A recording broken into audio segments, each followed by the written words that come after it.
वक्रतुण्डी महाकाय सूर्यकोटि समप्रभ निर्विघ्नं कुरु मे देव सर्वकार्येषु सर्वदा। राधे राधे दोस्तों, भक्ति सागर सोनिका में आप सबका स्वागत है और हम आपके लिए लेकर आए श्रीमद् भागवत कथा सार। इसमें कपिल मुनि अपनी माता देवहूति को संसार की कथा सुना रहे हैं, जिसमें वो उनके प्रश्नों के उत्तर दे रही हैं। पिछली कथा में हमने भगवान श्री कृष्ण के जन्म की लीला सुनी कि किस प्रकार उन्होंने पूरा जीवन दुख पाया और उसके बाद गर्भवास में क्या दुख होता है हमने वो जाना। और अभी वो माता को बता रही हैं कि भक्ति पाने के लिए, परमात्मा से प्रेम लगाने के लिए भक्ति की 3 धारा है, उसको मानना चाहिए। तो वो 3 धाराएं कौन सी हैं? भक्ति आरंभ होती है विश्वास से, परमात्मा के प्रति विश्वास करो, और बिना विश्वास के भक्ति नहीं होती है। इसलिए हमें भगवान में पूरा विश्वास रखना चाहिए। भक्ति की दूसरी धारा है संबंध, परमात्मा से संबंध जोड़ो, बिना संबंध जोड़े भक्ति नहीं होती। इसलिए आपने देखा है कि आजकल ये ट्रेंड सा हुआ है कि घर में लड्डू गोपाल रखे होंगे, ज़्यादातर माताएं बहनों ने उनके साथ बेटे वाला भाव रखा होता है, कुछ ने उनको भाई बनाया होता है। तो कहते हैं जब संबंध जुड़ जाता है ना, तो उसमें भावना भी बढ़ जाती है, हमारा विश्वास हो जाता है संबंध के साथ। गैर के साथ हमारा जो अनजान होते हैं, हमारा जिनके साथ कोई रिश्ता नहीं होता, उनके साथ ना तो हमारा विश्वास होता है और ना ही प्रेम होता है। तो उसके लिए क्या होना चाहिए? संबंध होना चाहिए कोई ना कोई। तो कपिल बोले कि केवल कीर्तन से परमात्मा के नाम का गान करो। जब प्रभु के नाम को गाएंगे माता, तो नाम के गाते गाते मन पवित्र होगा। परमात्मा के प्रति संपूर्ण विश्वास, संबंध, तीनों ही बातें आएंगी। कैसे माता बोलती है कि पहले तो विश्वास करो, फिर संबंध जोड़ो, फिर समर्पण की भावना रखो। तीनों कैसे हो सकती हैं? तो कपिल भगवान बोलते हैं कीर्तन करो, कीर्तन करेंगे तो मन पवित्र हो जाएगा, चिंतन की भावना बढ़ेगी, चिंतन से परमात्मा की प्राप्ति हो जाएगी। माँ ने कहा कुछ लोग ऐसा कहते हैं बिना भाव के कीर्तन करने से क्या फायदा। तो भगवान कपिल बोले कि बिल्कुल नहीं, कीर्तन तो बिना भाव के भी करो। आप सोचोगे भाव आएगा तो कीर्तन करेंगे, ना भाव आवे ना कीर्तन होवे। भाव कुभाव अनख आलसहु, नाम जपत मंगल दिस दसहु। भाव होना चाहिए। किसान जब बीज बोता है तो कभी नहीं देखता कि बीज टेढ़ा हो रहा है, बीज सीधा जा रहा है, उल्टा जा रहा है। उसके बीज बोने का मतलब है एक बार खेत में बीज बो दिया तो वो उगे बिना नहीं रह सकता। इसलिए नाम को कैसे भी गाओ। मूर्ख कहता है विष्णाय नमः, विष्णाय नमः। विद्वान कहता है विष्णवे नमः, विष्णवे नमः। और परमात्मा का कीर्तन गाओ। हम कीर्तन को जितना जोर से गाएंगे, जितना कीर्तन के स्वर लहर की गाएंगे, उतना ही कीर्तन बढ़ता है। संसार की हर चीज ऐसी है, खर्च करने से कम हो जाती है, लेकिन कीर्तन की स्वर लहरी को जितना गाएंगे उतना ही कीर्तन बढ़ता है। भजन राम नाम के हीरे मोती, मैं बिखराऊं हर गली, ले लो रे कोई हरि का प्यारा, शोर मचाऊं गली गली। राम नाम के हीरे मोती, मैं बिखराऊं गली गली, ले लो रे कोई हरि का प्यारा, शोर मचाऊं गली गली। गोविंद के नाम में समर्थ है माँ। विश्वास, संबंध और समर्पण, ये तीनों नाम से मिलते हैं। माता देवहूति प्रभु कपिल के मुख से ऐसे वचन सुनकर गदगद हो गई और प्रमुदित हो गई, हर्षित हो गई और प्रेम की धारा में बहने लगी। और प्रेम की 9 परिस्थितियां होती हैं। भक्ति की 10वीं परिस्थिति में जब व्यक्ति पहुंच जाता है तो उसका संपूर्ण शरीर पानी बनकर बहने लगता है। तो माता देवहूति के साथ भी ऐसा ही हुआ। उनका संपूर्ण शरीर ही पानी बनकर बहने लगा, सिद्धदा नाम की नदी बन गया। महाराज श्री कपिल ने उनको प्रणाम किया और जल का आचमन करके सीधे गंगा सर क्षेत्र में गए। देखिए माँ का शरीर पानी बनकर बह गया। गंगा सागर क्षेत्र परम पावन है, पवित्र है। हम लोग मकर संक्रांति पर जाते हैं तो कपिल भगवान का आश्रम है, वहाँ भगवान कपिल के दर्शन होते हैं। बोल श्री कृष्ण भगवान की जय। तृतीय स्कंद समाप्तम। तो ये था तृतीय स्कंद, जहाँ पर कदम ऋषि का विवाह हुआ, देवहूति माता से 9 कन्याएं हुई और कपिल जी का जन्म हुआ। और उसके बाद भगवान कपिल माता को उपदेश दे रही हैं और उसके बाद माँ का भी उद्धार होया, तो माता जल रूप में बहने लगी हैं। अभी चलते हैं चतुर्थ स्कंद की ओर कि माता देवहूति का वंश आगे नहीं चला। देवहूति माता 3 बहनें थी, आकृति, देवहूति और प्रसूति। प्रसूति नाम की जो बहन है वो दक्ष नाम के प्रजापति से ब्याही गई और आकृति का विवाह रुचि प्रजापति के साथ हुआ। उन्हीं के यहाँ भगवान यज्ञदेव का प्रादुर्भाव हुआ। प्रसूति का विवाह दक्ष प्रजापति के साथ हुआ। दक्ष प्रजापति का कन्या का नाम है सती, जिसको कि हम सभी जानते हैं माता सती को, तो जिनका विवाह भगवान शंकर के साथ हुआ। सती महारानी अनाहुत होने के बाद भी दक्ष प्रजापति के यज्ञ मंडप में गई। शिव ने दक्ष को प्रणाम नहीं किया था, इसीलिए वो दक्ष शिव से द्वेष मानता है। सती महारानी यज्ञ मंडप में गई और वहां अपने पति का नादर देखा, बस योगिनी में अपने शरीर को भस्म करके नष्ट कर दिया। भगवान शंकर के गणों ने यज्ञ को विध्वंस कर दिया, लेकिन यज्ञ के आचार्य भृगु मुनि ने अभिमंत्रित जल से उन सबको भगा दिया। सती के जाने का समाचार जब भगवान भोले बाबा को मिला, अपनी जटा को उगाड़कर जमीन पर पटका और वीरभद्र नाम का एक वीर उत्पन्न हुआ, जिसके आकर यज्ञ का विध्वंस किया। दक्ष को पकड़कर उसका मस्तक अलग कर दिया। देवताओं ने भगवान शंकर से प्रार्थना की कि भगवान शिव जी पधारे और दक्ष प्रजापति को बकरे का मुख लगाया गया। तो सबने देखी है ये कथा।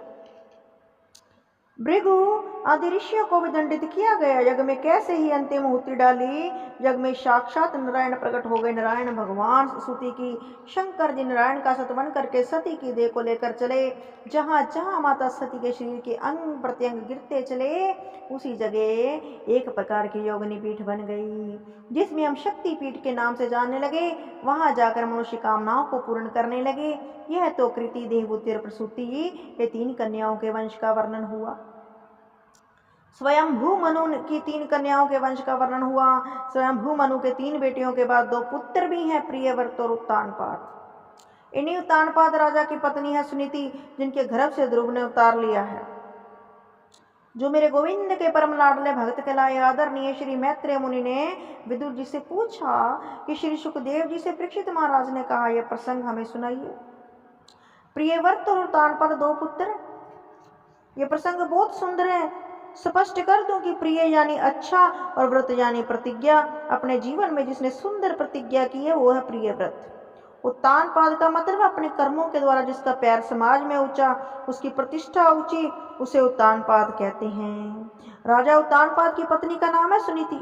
शास्त्र कहते हैं, न गृहम गृह मित्याहु गृहणी गृह मुच्यते।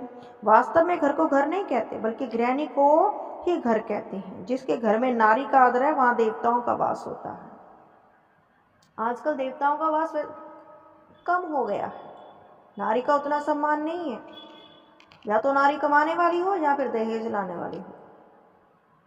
गृहिणी जो घर चलाती है ना, हाउस वाइफ है, उसका इतना सम्मान नहीं है आज के दिन में। क्या कहते हैं उसको, क्या करती है सारा दिन? सोचो, आपके सोने उठने से पहले उठती है और आपके सोने के बाद में सोती है, और आप पूछते हो कि क्या करते हो। 2 दिन बीमार पड़ जाए ना तो पता चलता है, जब सारा काम अस्त व्यस्त हो जाता है, कि एक गृहिणी क्या करती है। इसीलिए घर की नारियों का आदर होना चाहिए, क्योंकि जहां नारी का आदर है वहीं देवताओं का वास है। इसीलिए घर की लक्ष्मी कहा गया है उनको। उत्तानपाद राजा अपनी पत्नी को बहुत सम्मान करते हैं, बहुत आदर करते हैं। उत्तानपाद राजा एक बार सुदूर प्रांत में भ्रमण करने गए। वहां के राजा के पुत्री को देखा, जिसका नाम है सुरुचि। सुरुचि के प्रति आकर्षण हो गया और सुरुचि के साथ गंधर्व विधि से विवाह कर लिया और बोले, हमारे घर चलो। राजा उत्तानपाद के घर सुरुचि आ गई। उसने घर में प्रवेश करते ही पूछा, ये कौन है? राजा बोले, ये मेरी बड़ी पत्नी है। सुरुचि बोली, ये यदि घर में रहेगी तो मैं नहीं रह सकती, या तो इनको रखो या मुझे रखो। छोटी पत्नी के प्रति आकर्षण ज्यादा होना की वजह से राजा ने बड़ी पत्नी को त्याग दिया। ऐसा मन में उनके गलत भाव जगा और सुनीति का त्याग किया। सुनीति गर्भवती थी, एक पर्णकुटी में रहने लगी। वहां उसने एक सुंदर पुत्र को जन्म दिया और उस पुत्र का नाम ध्रुव। ऐसा अद्भुत बालक, होनहार वीरवान के लखत चीकने पात। होनहार वृक्ष के पत्ते बचपन से चिकने होते हैं। माता सुनीति के मन में संकल्प लिया कि इस बालक को तेजस्वी यशस्वी मनीषवी तपस्वी बनाऊंगी। एक बात कहूँ, स्त्री यदि चाहे तो घर को स्वर्ग बना सकती है, और स्त्री चाहे तो घर को वैकुंठ भी बना देती है, और स्त्री चाहे तो नरक भी बन जाता है। इसीलिए वेदांत दर्शन में लिखा है कि बालक को माँ ही सबसे बड़ी गुरु होती है। माँ चाहे तो बालक को संत बना दे, माँ चाहे तो उसे ज्ञानी बना दे, उसे भक्त बना दे, और माँ ही उसको चोर डाकू भी बना देती है। अब आप कहेंगे कि ऐसा कैसे होता है? क्योंकि ये बच्चों को छोटे समय में सिखाई चीजें होती हैं। जब हम बच्चे को झूठ बोलना सिखाते हैं तो बाद में वो बड़ा झूठा हो जाता है। इसीलिए अच्छे संस्कार देने चाहिए बच्चों को, घर से ही अच्छे संस्कार, शुरू से ही। माता सुनीति जहाँ कहीं सत्संग में जाती, नन्हे से ध्रुव को साथ लेकर जाती। जब उसके गर्भ में था ध्रुव, तब भी भगवान की बड़ी भक्ति की माता सुनीति ने। कथा में बच्चों को जरूर लेकर जाना चाहिए। सुनते सुनते उनमें संस्कार पड़ते हैं, अच्छे विचार होते हैं। सुनीति संत को प्रणाम करती, ध्रुव से कहती बेटा प्रणाम करो। जब ध्रुव जी 4 वर्ष के हो गए, एक बार संत ने सुनीति से कहा बेटी बहुत सेवा करती हो, हम तुम्हारी सेवा से प्रसन्न हो, आज वरदान मांगो, जो मांगोगी तुम्हें देंगे। सुनीति बोली क्या मांगू बाबा, मेरी कोई कामना नहीं, वर देना है तो केवल एक वर दो कि बस आप संतों का सत्संग मिलता रहे, संतों का सत्संग मिल जाए, इससे बड़ा और क्या वरदान होगा। संतों ने कहा नहीं और कुछ मांगो। सुनीति ने कहा तो बाबा एक वर दे दो, मेरी सोत है सुरुचि, उसके विवाह को 4 वर्ष हो गए हैं, उसके अभी बालक नहीं हुआ, आपका आशीर्वाद हो तो उसके घर भी एक पुत्र हो जाएगा। महात्मा ने कहा बेटी जिस रानी की वजह से राजा ने तुम्हारे जैसी साध्वी का अपमान किया, तुझे घर से निकाल दिया, तुम उसके लिए पुत्र की कामना करती हो? पुत्र जरूर होगा उसके, क्योंकि तुमने कहा है तुम्हारा पुत्र यशस्वी बनेगा, तेजस्वी बनेगा, तपस्वी बनेगा, उसके तो पुत्र होना ही है। एक दिन अपनी पत्नी सुरुचि के पुत्र को गोद में लेकर राजा उत्तानपाद बैठा था। सुरुचि के पुत्र का नाम था उत्तम। उत्तानपाद कहता है जीव को कि मैं उत्तानपाद हूँ, आप भी उत्तानपाद हैं। प्रत्येक उत्तानपाद की 2 पत्नियां होती हैं, बड़ी का नाम सुनीति और छोटी का नाम सुरुचि। सुनीति का मतलब है सुष्ठु, नितरस्या सुनीति, जो हमेशा शस्त्र की नीति पर चले, उसी का नाम है सुनीति। और सुरुचि का अर्थ है मन में जो आया वो कर लिया, जो मांगा वही करने की इच्छा है, सुरुचि है। जहाँ सुनीति होगी वहाँ ध्रुव का प्रादुर्भाव होगा। पिता की गोद में चढ़ने वाला का ध्रुव गया और पिताजी पिताजी कहकर गोद में जैसे ही ध्रुव चढ़ने लगा तो पिता ने ध्रुव को गोद में लेने के लिए जैसे ही हाथ बढ़ाया, राजा ने ध्रुव जी को गोद में लेने को जैसे ही हाथ बढ़ाया, छोटी माँ ने मना कर दिया, इसीलिए गोद में नहीं ले पा रहे हैं राजा। इनके मंच पर चढ़ने का तो मुझे अधिकार है। जैसे ही ध्रुव जी पिता की गोद में चढ़ने को तैयार हुए, छोटी माता ने डांट लगा दी, मंच पर बैठने का अधिकार तुम्हें नहीं है। ध्रुव ने पूछा क्यों, क्या ये मेरे पिता नहीं है? सूची डालकर बोली है तुम्हारे पिताजी तो हैं, लेकिन मैं तुम्हारी माता नहीं हूँ। इस मंच पर बैठने के लिए इनका पिता होना इतना आवश्यक है, उससे ज्यादा मैं माँ होना आवश्यक है। दूसरी स्त्री के गर्भ से जन्म लिया तूने, इसलिए इस मंच पर बैठने का तुम्हारा कोई अधिकार नहीं, इस गद्दी पर तुम्हारा कोई अधिकार नहीं। ज्यादा ही इस मंच पर अधिकार करना चाहते हो तो पहले वन में जाओ और नारायण की समाधि लगाओ, नारायण की उपासना करो। नारायण जब तुमसे कहें वरदान मांगो तो कहना कि प्रभु ऐसा वर दो कि मैं माता सुरुचि के गर्भ में चला जाऊं। नारायण की दिव्य कृपा से जब मेरे गर्भ में आओगे, मेरे गर्भ से जन्म लोगे, इसके बाद इस मंच पर बैठने का अधिकार तुम्हें प्राप्त होगा। पहले नहीं, ध्रुव जी ने कहा। देखते ही रह गए, सोचने लगे। अपनी माता के बागवानों से आहत हो गए। ध्रुव जी जैसे ही सोते सर्प के कोई डंडे से प्रहार कर देता, सर्प भूल नहीं सकता। वैसे ध्रुव जी जोर जोर से श्वास लेते हैं, जोर जोर से। दौड़े दौड़े माँ के पास आए हैं। सुखदेव जी कहते हैं परीक्षित, माता सुरुचि ने केवल ध्रुव जी का अपमान नहीं किया, भगवान का भी अपमान कर दिया। हम कथा क्यों करते हैं, सत्संग क्यों करते हैं, प्रवचन क्यों सुनाते हैं? इसीलिए कि गर्भ में आने जाने का चक्कर छूट जाए। लेकिन सुरुचि ने अपने गर्भ को इतना सुंदर मंदिर माना कि मेरे गर्भ में आने के लिए भगवान की तपस्या करो। तो बताओ, सुरुचि का गर्भ भगवान से भी ऊंचा हो गया। रोते रोते ध्रुव जी आए। माँ सुनीति ने दौड़कर अंक में भर लिया। क्या हुआ बेटा, क्या हुआ, क्यों रोते हो? बालक ध्रुव ने सुनीति की ओर देखा और कहा, माँ आप मेरी माँ कहलाने के योग्य नहीं है। आपके गर्भ से जन्म लेकर मैंने बहुत बड़ी गलती कर दी। बोली ऐसा क्या हो गया? माता सुरुचि में जो आप में नहीं, ऐसा क्या है? सद्गुणों का अभिमान की वजह से सुरुचि ने अपना आपका अपमान किया है। वास्तव में यदि मैं आपका पुत्र हूँ तो माता सुरुचि के एक शब्द का बदला लेकर मानूंगा। सुरुचि ने ऐसा क्यों किया माँ? माँ सुनीति ने तुरंत ध्रुव के मुंह को बंद कर दिया। बेटा कभी किसी प्राणी को मंगल की कामना मत करो। सूची का बुरा हो ये तुमने क्यों कहा, मैं सूची से बदला लूंगा ये तुमने क्यों कहा। अरे बस संसार में जो कुछ भी लोग प्राप्त करते हैं उन्हें प्रबंध से प्राप्त करते हैं। बेटा एक नहीं तुमने दो दो गलती की। पहली गलती तो तुमने ये की कि तुम मनुष्य बने, तुम्हारा कर्म तो एकदम देवताओं के समान है, तुम्हें तो किसी देव योनि में जन्म लेना चाहिए था। मानव बने भी तो दूसरी गलती ये की कि मुझे दुर्भाग्य के गर्भ से तुमने जन्म लिया।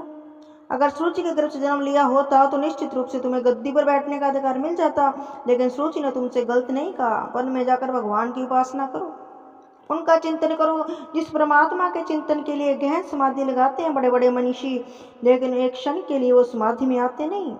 उसी प्रभु से मिलने की प्रेरणा दी है माँ सुरुचि ने तुम्हें। अरे बस मेरे लिए इससे बढ़कर सौभाग्य की क्या बात होगी। मेरा बेटा नारायण के चरणों का प्रेमी होगा। पुत्रवती युक्ति जग सोई, रघुपति भक्ति जास सुत होई। वही माँ वास्तव में पुत्रवती है। पुत्रवती कहलाने के अधिकार नहीं है जिसका पुत्र भगवान के चरणों में लगा हुआ है। तुम कल वन में जाओ तो आज चले जाओ और जाओ जाकर भगवान से संबंध जोड़ो। परमात्मा तुम्हारा है, प्रभु केवल तुम्हारे हैं। ध्रुव ने कहा माँ आप ही मुझे वन में जाने की प्रेरणा देती हो, लेकिन वो कहाँ रहते हैं, भगवान कहाँ वास करते हैं, उनका निवास कहाँ है ये तो बताओ। माँ ने कहा वो सब जगह रहते हैं बेटा, हर जगह पर है वो, कण कण में भगवान है। माँ स्मृति ध्रुव से कहती है बेटा परमात्मा का सर्व स्वभाव है, उसको खोजने का प्रयास करना चाहिए। तुम सीधे वन में जाओ, मुझे कोई पत्ती नहीं। ध्रुव जी ने मन में दृढ़ता आ गई और वन के प्रस्थान कर लिया। गुरु बिन भाव नीध तरि न कोई, जो विरंज शंकर सम होई। बिन गुरु के कोई भवसागर से पार नहीं होता। ब्रह्मा और शंकर के समान भी कोई ऐश्वर्यशाली है तो भी गुरु श्रेष्ठ नहीं मिला तो परमात्मा नहीं मिल सकता है। अब गुरु चाहिए, गुरु तो जीवन में श्रेष्ठ होना चाहिए, गुरु तो निर्मल अंतकरण का होना चाहिए। ग कहते हैं अंधकार को, रू कहते हैं प्रकाश को। हमारे हृदय से अज्ञान रूपी अंधकार को निकाल कर जो ज्ञान का प्रकाश भर दे उसी का नाम गुरु है। जीवन में गुरु तो होना चाहिए, श्रेष्ठ गुरु मिले तो प्रयास करो। यदि आपको किसी गुरु पर मन नहीं तमता तो हनुमंत लाल को ही अपना गुरु बना लो। हनुमान जी आपको आराम से मिला देंगे। ध्रुव जी महाराज ने अपने मन में संकल्प किया कि क्या करूं, मेरा कोई गुरु नहीं, बिना गुरु मुझे मार्ग कौन दिखाएगा, बिना गुरु परमात्मा से मिलने को कौन कहे। मन में भावना जगी, उनके मन में बहुत क्लेश हुआ, लेकिन मन में संकल्प श्रेष्ठ था। तो सामने से आ रहे नारद जी, मैंने आपसे कहा था कि नारम ज्ञानम ददातीत नारद, जो ज्ञान देता है उसे नारद कहते हैं। परीक्षा लेकर देखूं ऐसा शिष्य मिल जाए। ध्रुव जी को देखा, नारद जी ने ध्रुव को देखा कि ऐसा शिष्य मिल जाए तो मेरे भाग्य की बात है, लेकिन परीक्षा लेकर देखूंगा, कच्चा है या पक्का। नारद जैसे ही ध्रुव के पास पहुंचे, ध्रुव ने नारद जी के चरणों में साष्टांग प्रणाम किया। पहली सीढ़ी मजबूत है, कह रहे आज्ञाकारी है ये। संत को देखते ही प्रणाम किया है। नारद जी ने पूछा किसके पुत्र हो, कहाँ जाते हो? ध्रुव ने कहा हम उत्तानपाद के पुत्र वन में जा रहे हैं भगवान का प्रकट करने। नारद जी झूठ के हंसे, वन में भगवान नहीं रहते, बब्बर शेर रहता है, नाश्ता कर जाएगा तुम्हारा। ध्रुव ने कहा मेरी माँ के वचन है कि शेर में भी परमात्मा का वास है और परमात्मा तो सर्वत्र है। नारद जी ने सोचा दूसरी सीढ़ी भी मजबूत है, विश्वास पक्का है। नारद ने कहा ठीक है, लेकिन भूख लगेगी तो कितनी बार भोजन करते हो? ध्रुव जी ने कहा कभी 4 बार, कभी 5 बार, कोई ठीक नहीं, मेरी माँ मुझे गोद में बिठाकर भोजन करवाती है। नारद ने कहा तो मैं कह रहा हूँ कि वन में तुम्हारी माता जी थोड़ी बैठी है जो तुम्हें भूख लगेगी भोजन देंगी, वापस लौट जाओ, भूख लगेगी, क्या खाओगे, छोटे हो। ध्रुव जी मुस्कुरा कर बोले मेरी माँ कहती है जब दांत नहीं तब दूध दियो, अब दांत दिए कुछ और भी देगा। जब भगवान ने मेरी गर्भ में लालन पालन किया और जब दांत नहीं थे तब दूध का इंतजाम कर दिया मेरे लिए, तो अब भी इंतजाम उसी को करना है। मेरी माँ कहती है जब बालक जन्म लेता है उसके दांत नहीं होते, फिर भी उसके लिए गर्भावस्था में खाने का इंतजाम होता है, माता के सतनों में दूध आ जाता है जन्म लेते ही। परमात्मा को सबकी चिंता है, लेकिन आप नारद जी नहीं हो सकते, क्योंकि मेरी माँ कहती है कि एक बार जिसको नारद जी मिल जाए उसको भगवान मिलते हैं। आप कैसे नारद जी हैं, मुझे घर लौटने को कह रहे हैं? नारद जी ने दौड़कर ध्रुव को गले से लगा लिया और कहा बेटा मेरी बात तो सुन, मैं ही नारद हूँ। ध्रुव जी बोले ना, मैं नहीं मानता कि आप नारद हो, अब तो मुझे भगा रहे हो वापस। नारद जी ने कहा कि मैं तुम्हारी परीक्षा ले रहा था, आनंद की बात है, एक छोटा सा बालक ऐसी निष्ठा परमात्मा के चरणों में मुझे बहुत प्रसन्नता है। वन में तुम्हें जाना ही चाहिए, तो लेकिन तुम्हें कोई गुरु बनाया। ध्रुव जी बोले, आपसे बड़ा गुरु कौन? मुझे क्षमा करो, क्रोध में आकर पता नहीं मैंने क्या क्या कह दिया। नारद जी ने ध्रुव के कान में गुरु मंत्र दिया, कहा बेटा सीधे वन में जाओ, वृंदावन की बगल में एक सुंदर जगह है। गदगद हो रहे हैं संत नारद। नारद मुस्कुराते भी हैं, नेत्रों में आंसू भी हैं। इसीलिए रहे थे कि मुझे ऐसा सुपात्र शिष्य मिला। रोते इसलिए थे कि गोविंद यदि इसको दर्शन नहीं दिए तो मेरी बात मिट्टी में मिल जाएगी। इसलिए नारद ने कहा, यदि तुम्हें गोविंद का प्राप्त करना है तो पहले मन को जीतना, और मन को जीतना है तो पहले रसनाग को जीतना। मधुवन में जाकर यमुना स्नान करना, जीभ पर काबू पाना, धीरे धीरे जीव को वश में करना। बेटा फल खाकर भजन करना, पत्ते खाकर भजन करना। मुझे विश्वास है तुम्हें गोविंद मिलेंगे। इतिहास पुराणादि वेद शास्त्र विधम बिना, केवला हेतुक भक्ति रुत्पाताएव केवलम। इतिहास पुराण वेद शास्त्र विधि के बिना मनमुखी भक्त जो कहते हैं उसमें उत्पात खड़े होते हैं, भगवान कभी नहीं मिलते। ओम नमो भगवते वासुदेवाय नमः। ध्रुव जी को आकर यमुना स्नान किया और ओम नमो भगवते का वासुदेवाय नमः का जाप किया। ध्रुव जी के भजन का पहला महीना चल रहा है, 3 दिन तक कुछ नहीं खाते और तीसरे दिन शाम को केवल फल तोड़कर खाते हैं। और ओम नमो भगवते वासुदेवाय। ध्रुव जी के भजन का दूसरा महीना है, 6 दिन तक बिल्कुल कुछ नहीं खाया और शाम को केवल पत्ते तोड़कर खाए। बोलो ओम नमो भगवते वासुदेवाय नमः। अखंड भजन चल रहा है। ध्रुव जी के भजन का तीसरा महीना आरंभ हुआ, 9 दिन तक कुछ नहीं खाया, 9वें दिन केवल पानी पिया, चौथे महीने में 12 दिन तक कुछ नहीं खाया, केवल वायु पी। ध्रुव जी का भजन जब 5वां महीना शुरू हुआ, अपने श्वास को रोककर धीरे धीरे ब्रह्मांड में जाकर श्वास रुक गया, प्राण अवरुद्ध हो गया, एकदम सन्नाटा छा गया। ध्रुव जी के हृदय में नारायण का प्रगट्य हो गया। बोलो नारायण भगवान की जय। एक पैर से ध्रुव जी खड़े हैं। ध्रुव जी ने जैसे ही अपने श्वास को रोका, प्राण वायु को रोका, जितने भी देवता हैं सबके प्राण अवरुद्ध हो गए, सब देवता घबरा गए और सबसे पहले आसन हिला इंद्र भगवान का। प्राण अवरुद्ध हो गए, बचाओ भगवान। ब्रह्मा बोले, यही हाल हमारा हो गया, मुझे भी बहुत कष्ट हो रहा है श्वास लेने में। सब रोते रोते भगवान के पास गए, हमें बचाइए प्रभु। नन्हा सा भक्त मेरी समाधि में लीन है, इतना ध्यानस्थ हो गया कि ध्यान मगन हो गया कि उसका प्राण अवरुद्ध है। अभी जाकर मैं उसे दर्शन देता हूँ, आपका श्वास चलने लग जाएगा। भगवान ने गरुड़ को तैयार किया, भागवत में ऐसा नहीं लिखा है। भगवान ध्रुव जी के दर्शन देने जा रहे हैं, हम ये लिखा है भगवान ध्रुव जी का दर्शन करने जा रहे हैं, मधुवन में ध्रुव जी को देखने जा रहे हैं, दिखाने नहीं।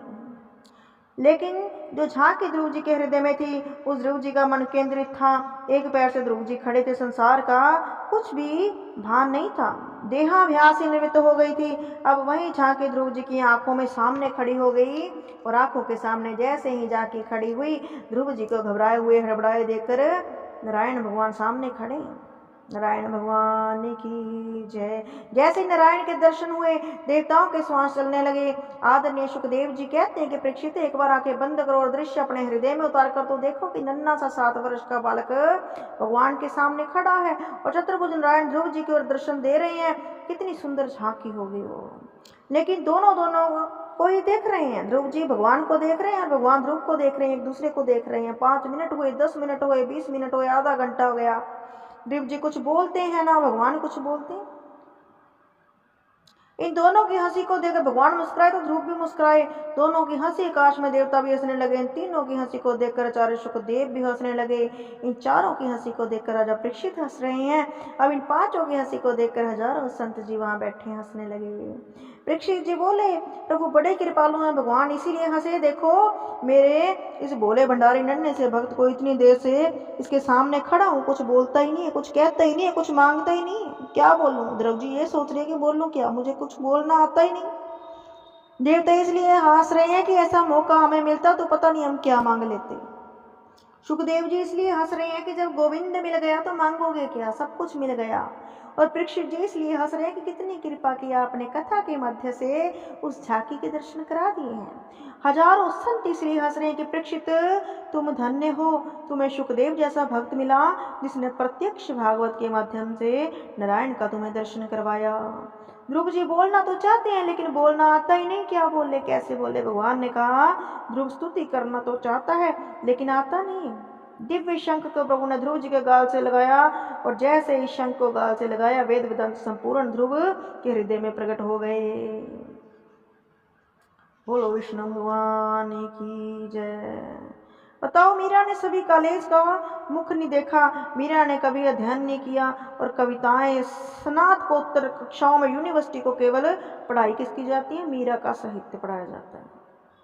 सूरदास जी ने कभी स्कूल का मुख नहीं देखा, फिर भी पीएचडी करते हैं तो सूरदास जी की कविताएं आगे आती हैं, उनका साहित्य आगे आता है। ऐसा ही कुछ वहां हो रहा है।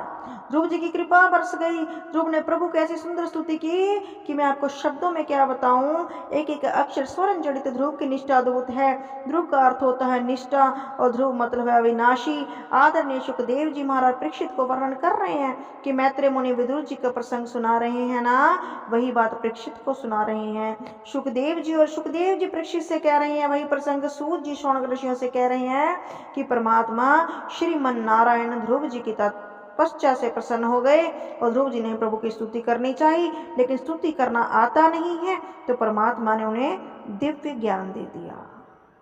ध्रुव जी कहते हैं, भगवान मेरी सोई हुई वाणी को आज जगा दिया। आपके चरणों में बार बार वंदना करता हूं। जीव की वाणी सोई हुई रहती है, आपकी कृपा के बिना उसमें कभी उजाला नहीं हो सकता। परमात्मा को जानने वाला परमात्मा हो जाता है। ध्रुव जी कहते हैं, आज मैं भाग्यवान हो गया, पुण्यवान हो गया, जो मुझे आपके दर्शन हो गए। परमात्मा कृपा करे तो पवन चले, और पवन चले तो हमें श्वास मिले। चंद्रमा वनस्पतियों के अधीश्वर कहलाते हैं, समस्त कार्यों को करते हैं। ध्रुव जी कहते हैं, आज मैं धन्य हो गया। आपसे एक आशीर्वाद चाहता हूँ। भगवान बोले, बोलो।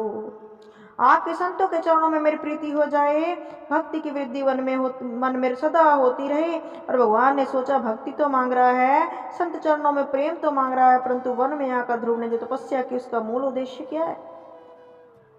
ऊपर से आप क्या बोलते हैं एक अलग बात है, मन में क्या सोच रहे हैं वो भिन्न बात है। परमात्मा तो सर्वंतर्यामी है। आपने मन में जो सोचा उसे वो पूरा करते हैं। प्रभु ने देखा भक्ति मांग रहा है, प्रेम मांग रहा है, लेकिन जंगल में तपस्या करने का मूल उद्देश्य तो था कुछ भी हो जाए, सुतेली माँ से बदला लूंगा, राजगद्दी पर बैठकर दिखाऊंगा जिसने मुझे फटकारा है, यही सोचकर तो आए थे। लेकिन अब भक्ति में इतने लीन हो गए हैं कि उनका दीन दुनिया में से मोह भंग हो गया। ध्रुव जी को भक्ति प्राप्त है, लेकिन राज्य गद्दी भोगे बगैर अन्य भक्ति कैसे मिलेगी? राज्य के भोगे बगैर वो संभव नहीं। हम लोग बनावटी बातें करते हैं। ध्रुव जी महाराज हृदय से कह रहे हैं।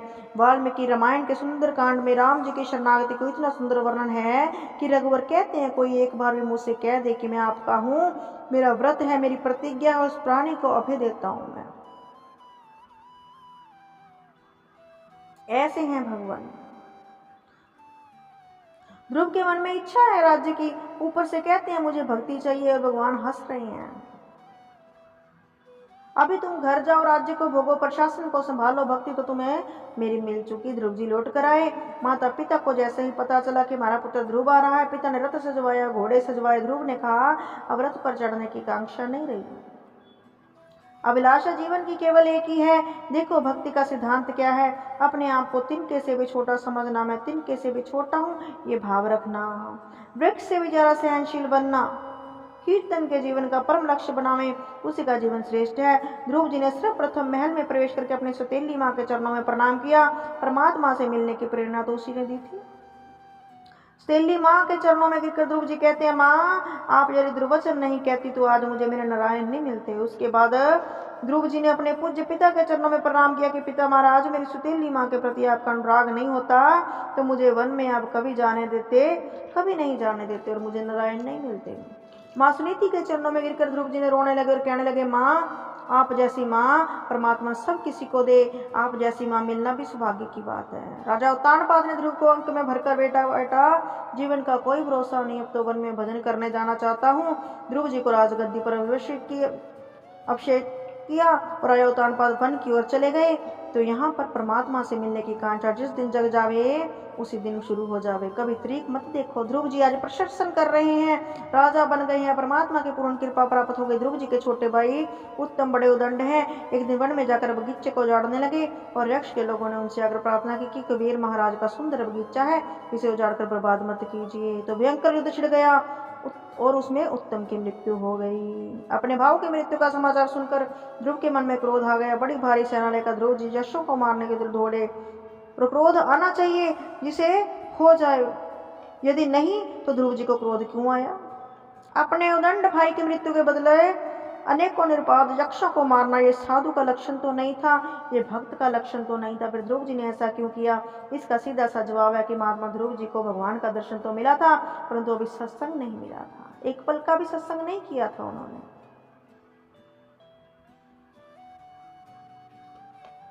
तो आज हमने सुनी ध्रुव जी की कथा। उम्मीद है कि आपको अच्छी लगी होगी। यदि अच्छी लगी तो लाइक, सब्सक्राइब, शेयर जरूर करें। बोलो ध्रुव जी महाराज की जय।